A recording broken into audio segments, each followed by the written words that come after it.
अब चलते हैं न्यूमेरिकल नंबर 11 की तरफ, जिसमें हम लोग दोबारा डी ब्रॉगली वेवलेंथ को फाइंड करेंगे। An electron is accelerated through a potential difference of 50 volts, calculate the D Broglie wavelength.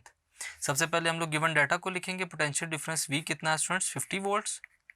Rest mass of electron कितना होता है, 9.11 multiply by 10⁻⁻31 kg।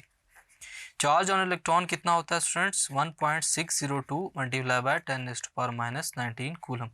Planck constant H की वैल्यू हमारे पास 6.626 multiply by 10⁻⁻34 joule seconds. Further हम लोग इसको solution में सॉल्व करेंगे।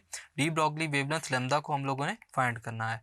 डी ब्रॉगली वेवलेंथ के लिए लैम्डा की वैल्यू हमारे पास फार्मूले के हिसाब से क्या होती है, h/√2VEm। इसको हम लोग इक्वेशन नंबर 1 का नाम दे देते हैं। वैल्यूज़ को सिंपल पुट करेंगे।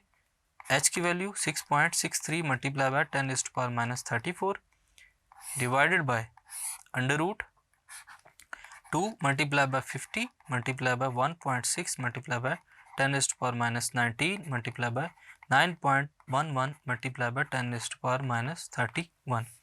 कैलकुलेशन के बाद हमारे पास जो लैम्डा की वैल्यू आएगी क्या होगी, 1.74 मल्टीप्लाई बाय 10⁻10 मीटर।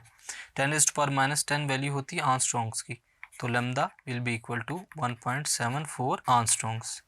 तो स्टूडेंट्स, इस क्वेश्चन में हम लोगों ने डी ब्रॉगली वेवलेंथ को फाइंड किया। Thank you.